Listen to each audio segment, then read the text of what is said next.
Hello everyone. Today I have another membrane keyboard, the Logitech G213. Before I get too far into the video, I want to take a moment to thank everybody who's been supporting the channel. It really means a lot. Small channels usually just get lost to time, but you guys are really engaging with the videos and it's helping so much. So thank you. The Logitech G213 was my daily driver for a long time, most of my way through high school. And today I thought I would dig it back out and look at it from a keyboard enthusiast point of view. For old time's sake, I played some Battlefield 4, which was my game of choice in high school, to see how it was for gaming, and it was honestly perfectly fine. I had no gripes with it there. Obviously it makes a lot of noise, and not necessarily good noise, but I never had any issues while I was playing. Here's what the board sounds like stock, with a good few years of use on it.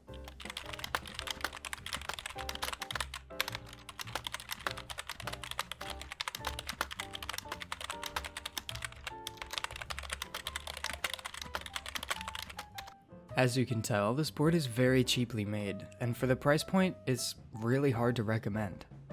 I would highly suggest getting something like the RK61 or the LTC Nimbleback.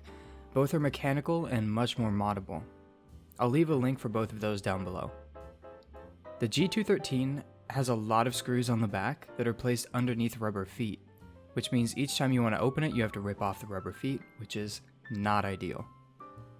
When it comes to modding this board, I tried the usual lubing the keycaps for membrane keyboards, which is a different kind of keycap actually than the previous board mod that I did on the Apple A1048. Instead of lubing the keycaps this time, I lubed the board itself. I just made sure to get all the contact points and get my dielectric grease out for the stabilizers. And these are quite possibly the thinnest stabilizer wires I've seen on a keyboard, and to my eye they're even thinner than the ones on the A1048. With everything lubed and put back together, it's time for a sound test. Let me know what you think.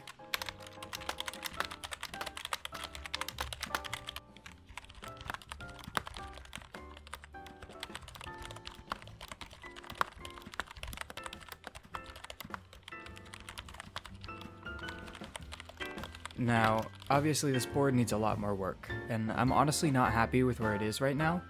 But because of the lack of modability on this board, I need to revisit it in the future.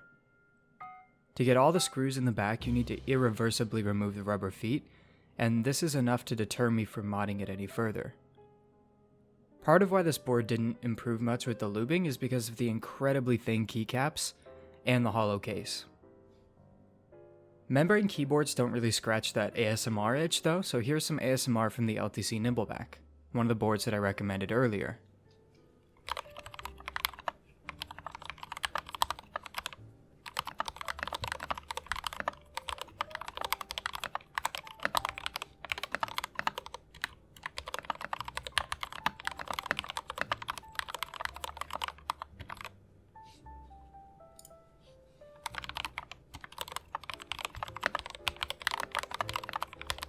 Thanks for sticking around.